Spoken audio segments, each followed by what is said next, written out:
Here's a look back on everything I knit in my first year postpartum plus a little bit extra, and how it kind of reflects on and tells the story and helps me remember my first year as a mom.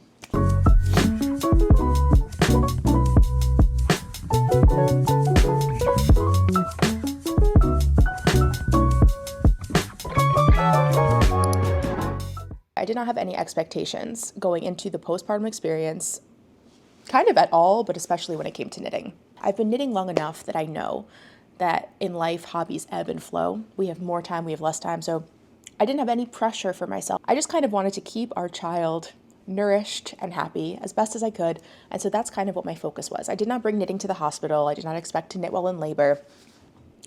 Once we kind of checked into the hospital, knitting was put to the side in my mind.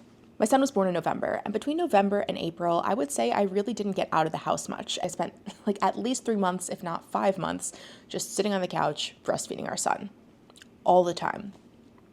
And so I didn't really have much time to knit in that time period, but I did have kind of, I'd say like 3 or 4 months in, I did kind of have a craving for it. At some point I was like, man, I kind of miss knitting. At this point in time, I am deep in sleep deprivation, like very sleep deprived. And so I just kind of grabbed what I had. No thought went into this project. It was not a well thought out project, but it was convenient because I happened to have this skein of yarn and these needles in my nightside table.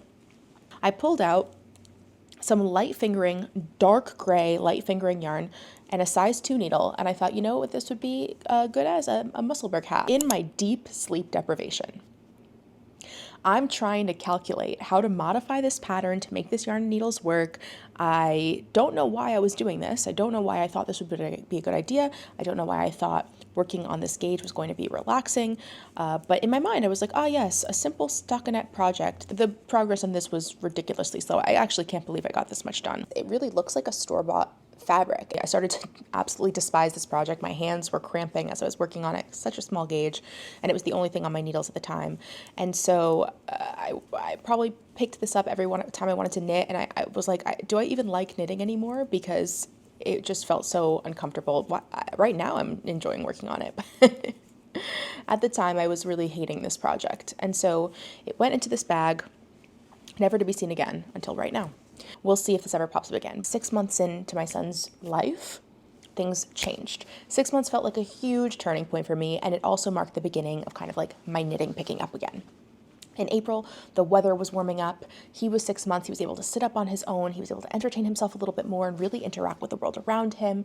We started to go outside to the park almost every day, get out of the house. Like, everything shifted for me. I started to feel a lot more like myself. Just getting out of the house every day made me feel a lot more like myself. I was no longer able to live exclusively in pajamas, and I started to build my postpartum wardrobe.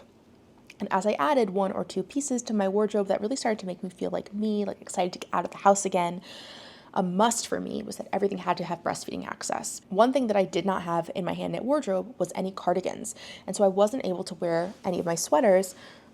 And so I cast on for this cardigan. This is the Felix cardigan. It is such a quick, easy knit. I absolutely loved working on this. I love the little lace detail in the raglan sleeve increases. This is a great wardrobe staple that doesn't look quite the same as everything else. It has just a little special touch. It went really quickly because of the yarn and needle combination. It's very cozy, very wearable, and because of the color, it works with my wardrobe very easily. Breastfeeding access. I was like, I need another cardigan, and I need a red cardigan. I need a red lace cardigan to wear with this dress that I love. I would wear this black dress with these red sandals, red necklace, and a little red crossbody bag. Ooh, I felt like, with Spanx on, I felt like a Kardashian in this dress, okay? It's funny because looking back, I don't think I looked like a Kardashian, but I sure felt like one. And so I went into my stash and I truly don't know what this yarn is. I bought it at Rhinebeck. It feels like cotton, completely unlabeled. I purchased it hanging from a ring. Maybe it was labeled at Rhinebeck, but I think it's red cotton. But I had this in my stash for a while, and I decided it was time to make it into something. I was doing this mostly at night. At this point, my son was kind of like going to sleep at a set bedtime and giving us a few hours in the evening before we went to bed. So we were able to like watch TV on the couch a little bit, which was really nice to get back into. That's when I was working on this. This is a cropped all over lace cardigan. We got a really pretty all over lace pattern, and this is continued on the torso and the sleeves. I am almost done with it, believe it or not. It does not look like I'm almost done with it, but both sleeves are done, and I've made my way to like probably right about here. I only need to do a few more raglan decreases and this thing will be done. But as with all knitting projects that go into hibernation, there's usually a reason why they aren't finished. I wouldn't say this is a poorly written pattern, but I would say I probably should have read the Ravelry notes before I started, because there are a few kind of, I'm not going to call them rookie errors, but there are just a couple of, I think, thoughtless elements in this design that could have been rectified more easily. The lace on the sleeves does not continue into the underarm increases, so there's like a gusset here in the underarm, and the designer just has you do stockinette here. Does it matter? Not really. It is under your arm, so technically this is not really visible, but the gusset does go pretty much all the way down to the cuff. And so for an all over lace cardigan, it doesn't feel like that hard of an ask to have the lace truly be all over and to not have a like 4-inch stockinette gusset here. I do understand why the designer didn't continue this lace pattern. It's really just because they didn't want to make the chart accommodate those extra stitches after each increase. It feels a little bit lazy to me if I'm paying for this pattern, but you know, no shade, whatever. I got to the raglan decreases, and the chart did not accommodate those decreases. So it was just kind of like, the pattern basically said, keep decreasing and just continue in pattern. But there were a couple of problems that made that a little bit difficult for me.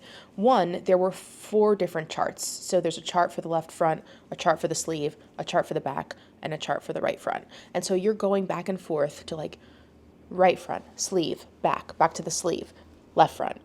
You're leapfrogging from chart to chart as you're doing this project. And also now I have to keep track of like, just keep the pattern in mind as you're doing the raglan decreases.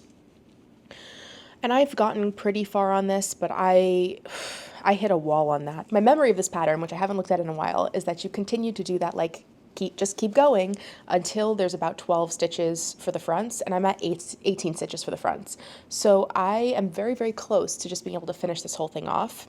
But I hit a wall with this project around the same time that some other exciting projects came up for me, and so this kind of got set aside. But right now, the weather is getting warmer, and I actually would like to wear this sweater, so I think I might push myself to get it done, because I do think it's very pretty, and I do think it'll look great with that black dress, which I like to wear again this season. So stay tuned. We'll see if this ever gets done. But this is kind of why I get so frustrated about poorly written knitting patterns, because the reason that this isn't done is because of my mental block, because of the poor writing of this pattern. And I really wish there wasn't this huge gusset in the underarm, but what can you do?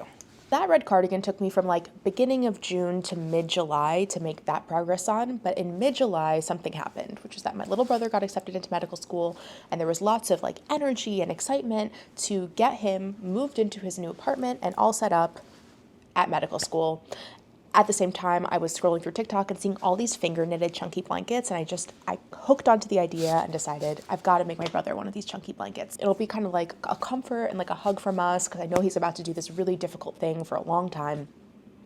And so I immediately ordered a bunch of yarn from Michael's, Bernat, big, chunky, something like that, and I finger knit my brother a huge blanket. I made it king size. I don't have it here, but I'll put some pictures of it on our king size bed.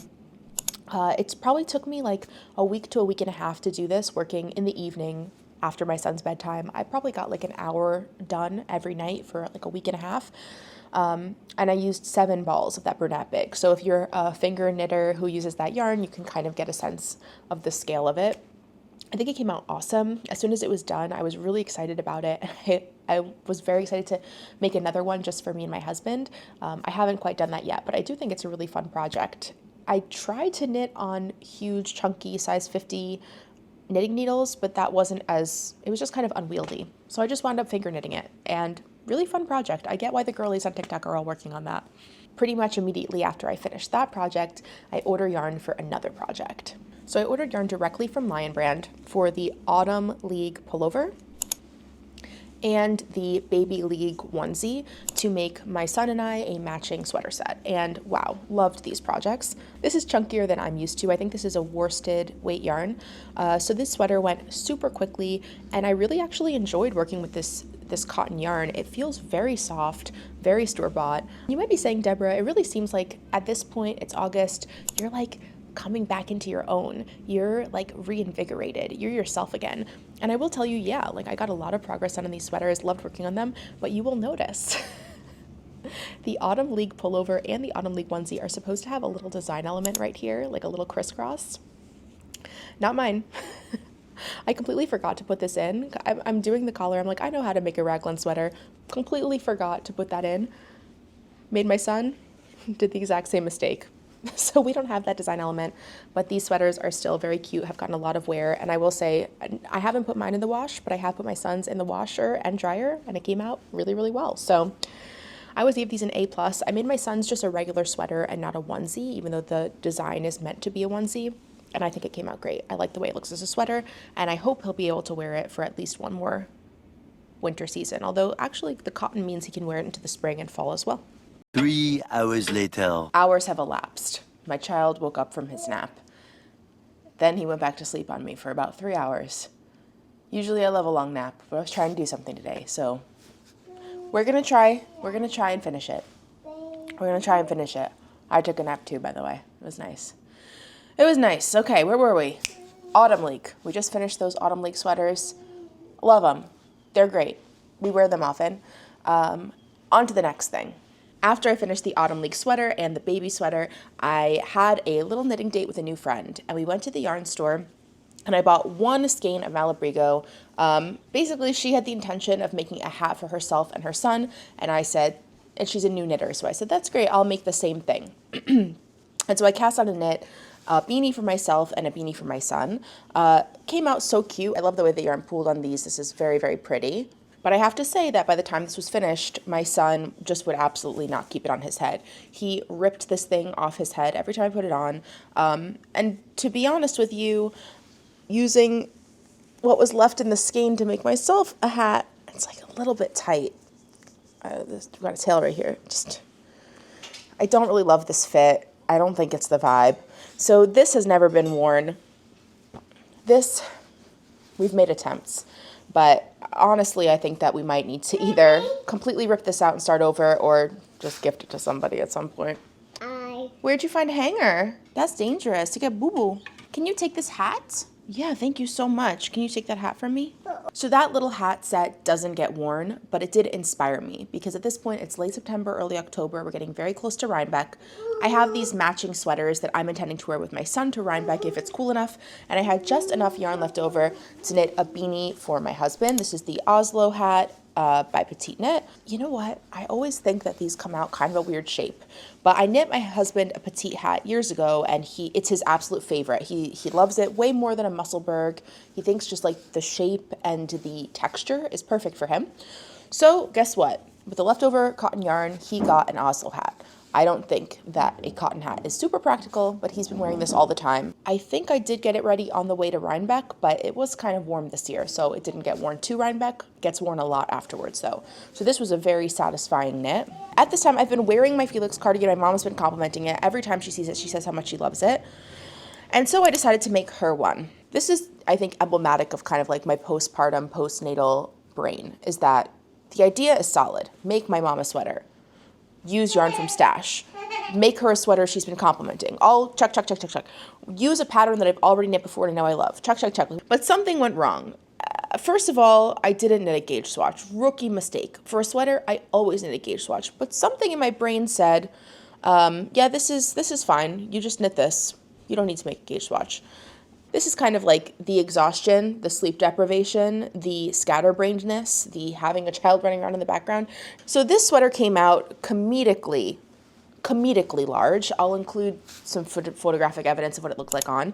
And about the time that I was splitting, it was taking forever to knit. Forever. And by the time that I was splitting for the sleeves, I kind of had a sense, like, this is looking too big. And again, the brain, right? I was just like, it'll probably fit her. My mom is bigger than me. She's not. She's 5'1". She's smaller than me. It'll probably fit her.